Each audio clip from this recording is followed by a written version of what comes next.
Wow. Power of Nigeria. The Super Eagles of Nigeria are through to the semi-finals of the African Cup of Nations going on in Morocco. Because yesterday, Nigeria was able to beat Algeria by 2 goals to nothing. One of the goals was scored by our star boy, you know him now.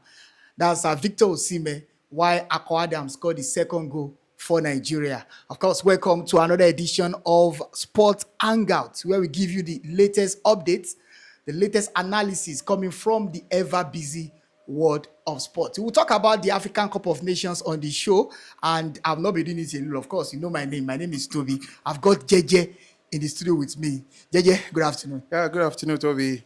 It's nice to be here after the fantastic wave at Super Eagles of Nigeria. Well, I'm very sure you're excited. How excited are you about that performance? Yes, I would not say I'm so excited, but I'm quite surprised by that performance. I expected something cagey, like we discussed yesterday. I expected something cagey from that match, but Algeria, I don't know. The surprise they gave us, the cage they gave us was they put themselves in a serious cage, and now they've packaged themselves in that cage out of the Nations Cup. I mean, kudos to the Super Eagles of Nigeria. Before yesterday's game, Algeria had only considered 1 goal. But yesterday, they considered 2 goals. And I was really surprised because I was afraid before that game. Well, I said it's about the best attack against the best defense. And I said we're quite generous. They're quite stingy. We want to give them. They don't want to take. But we gave them all nonetheless. And yes, that performance was just fantastic. It was one of the most outstanding games of the AFCON this year. Let's narrow it down to the real performance of the players yesterday. Let's start with Alex Iwobi. I don't know what Alex Iwobi has eaten. I don't know what he took. I don't know. He's been phenomenal in this competition. Do you agree with that? Of course, I told you yesterday that if there's a stand-up performer in the Super Eagles camp for me, people are saying that his prime is Alex Iwobi. I mean, the pass is always forward thinking, is always looking to play the pass forward.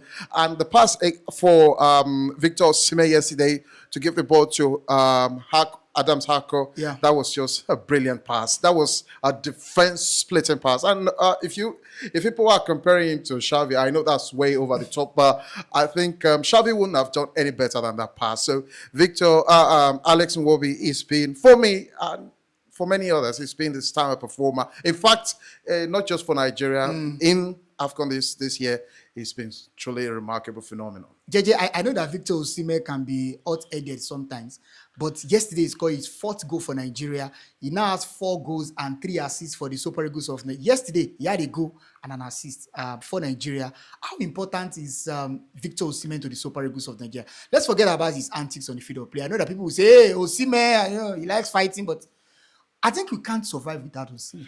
Well, sometimes when a player is quite patriotic, when this passion runs through their veins, they express it in various ways. And I said yesterday about Victor Osimhen, I said he's come out to say, look, I'm not giving that out to my teammates. I'm not disrespecting them. I'm just trying to let them know that we have to be responsible for each other. And you look at the game yesterday, you look at the game against Algeria, and then you see he scored a goal. He led defense from the attack. And in fact, the second goal, he was the creator. That was what he expected. And I read from a report that he wasn't actually talking to Ademola Lookman. He was actually referring to Ugochukwu that his performance has not been brilliant. And Victor Osimhen is just a player you can't leave out of the team, regardless of what he does. It's not about the antics now. It's about the caliber, the performance. And yesterday, he delivered another masterclass. Let's talk about the Algerians for a while. I mean, they are complaining about the officiating. I mean, JJ, I know you're a Nigerian, but rate the performance of the match official yesterday. People are saying that, well, maybe, I mean, he was biased. We had some calls, but the Algerians, they are complaining. They said they should have gotten the penalty. I mean, I didn't see a penalty there. It's understandable, really, Toby. They're bad loser, right? Yes, I think the referee yesterday wasn't the one originally planned for to referee the game, but that enough can get the Algerians to think maybe Nigeria influenced that. And yes, Nigeria did influence because they complained to CAF, and CAF had to just take away and relieve them and bring in another referee to referee the game. And I was talking to someone we're watching the game. I said, look, it seems like this referee is from West Africa and is trying to support West Africa to house a North African team out of the competition. But regardless of the performance of the referee, I wouldn't say it was a top-notch performance. No, he had some really terrible calls yesterday. He made some really terrible calls yesterday. But the manner with which the Algerian national team have taken it up is really, really embarrassing. Okay, let's look forward right now. We have a game against Morocco on Wednesday. I'm very sure Nigerians are anxious. They are afraid because, see, Morocco, they are the host country. And the last time we played, you remember the last time at the African Cup of Nations, we lost to the host country. And then we are facing the host country again on Wednesday. Do you think that we can beat Morocco this time around? I saw a tweet from Aissatou Shola. She said something that, well, remember that Nigeria defeated Morocco at the AFCON.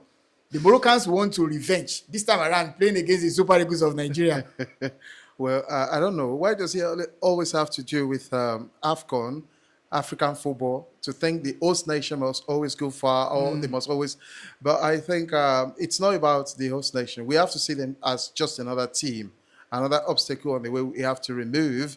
That mentality has got to be there, and we've got to be totally prepared for that game. Otherwise, the Moroccans, they play fluid football. You know, I was talking about Algeria. I said once we neutralize their midfield, they had no control of the game. Yes. And that was what happened. So if their fluidity, if we can be solid in the midfield again, if we can press from the front again, we choked the Algerians. It was no breathing space for them. They couldn't play from the back. They couldn't launch forward. If we play that type of game against Morocco again, we're going to dispel that myth of the host nation having an edge. Of course, they have the edge of supporters, but they don't necessarily have to have the edge of officiating. If we play our game, the officials, they don't have a choice. I want to ask you a pointed question right now. Do you think you can beat Morocco? Yes or no? Well, with the performance yesterday from the Super Eagles, I think we can beat virtually anyone in this competition. All right, of course. What do you think? I mean, Nigeria is playing against Morocco on Wednesday. That will be the toughest game for Nigeria in this competition. If you can beat Morocco, then we are going to play in the final. We're going to play the final again. Remember, last time out, Nigeria lost to Cote d'Ivoire, the host country, in the final of the African Cup of Nations. But of course, before we get to the final, we have a small detail to actually sort out, and that's against Morocco on Wednesday. Let's get your thoughts on our fan page, our Sports Hangouts. Let's get your thoughts, and of course, we'll be very happy to read your comments on our fan page.